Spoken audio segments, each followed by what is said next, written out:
One News jinsab informat li l-bar tal-Kazin Nazzjonalista tal-Ħamrun fejn nhar il-ħadd li għadda il-kap Bernard Grech ma tħallix jidħol u wara seħħ attakk violenti fuq partitarju tiegħu u kanvażer tal-eks viċi-kap u deputat nazzjonalista Mario De Marco.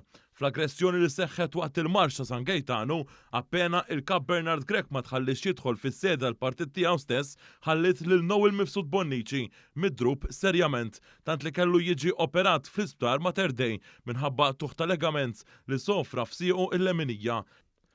Il-medja lokali kollha li f'dik tal-Partit Nazzjonalista irrapportat kif Bernard Grech ma tħallix jidħol fil-Gazin waqt li ngħad li aktarx seħħ minħabba li l-kap kien ilu ma' sentej ma jersaq fil-post. Kien hemm min tenna li persuni fil-Gazin kienu urtati għax De Marco kien tħalla barra mix-shadow cabinet tiegħu.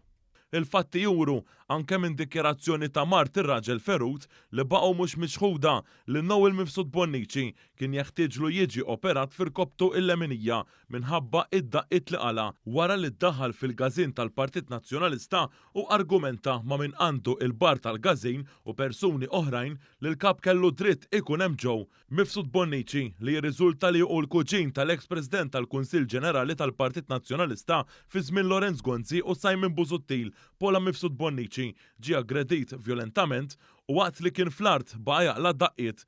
Fl-istess ħin, il-kap nazzjonalista ħalla lil partitarju tiegħu hemm u qasam it-triq għan-naħa l-oħra fejn hemm il-Gazin tal-Banda San Giuseppe biex jitla' fil-gallerija ixejjer waqt li l-folla kienet qed tiċċelebra bis-swit il-Knisja.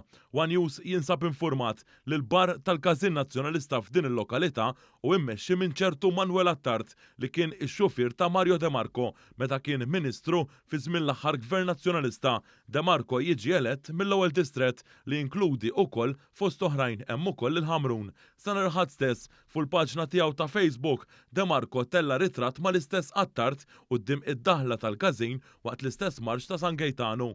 Kien One News nhar it-tnejn li għadda li rapporta b'mod esklusiv dwar din il-ġlieda violenti. Fi grupp magħluq ta' partitarji nazzjonalisti fuq Facebook, Mart Nowel Mifsud Bonnici spjegat dak li ġara u rimarkat li l-persuna li bħalissa għandu dan il-Gazin fideh beda joffendi l-raġel tagħha u wara ġie aggredit minn numru ta' persuni. Ispjegat ukoll li minn barra li jeħtieġlu jiġi operat f'siequ, żewġa sofra ukoll ġrieħ oħrajn f'ġismu li jieħdu il-ġimgħat biex ifiqu. Il-mara indirizzat lil dawk li aggredow lil żewġa u qaltilhom li messhom jistħu hekk kif ajrithom kodardi talli ttefu lil żewġa mal-art u komplew isawtuh. Dan l-attakk għala furur fost il-partitarji nazzjonalisti u kompla jikxef il-firda li baqgħet tiddomina fost il-fazzjonijiet differenti. Fost dawn tkellmu dawk tal-eks-kap nazzjonalista Adrian Delija li sostnew li ħadd mill-fazzjoni jew mit-tim tiegħu ma kienu involuti f'dan l-attakk violenti.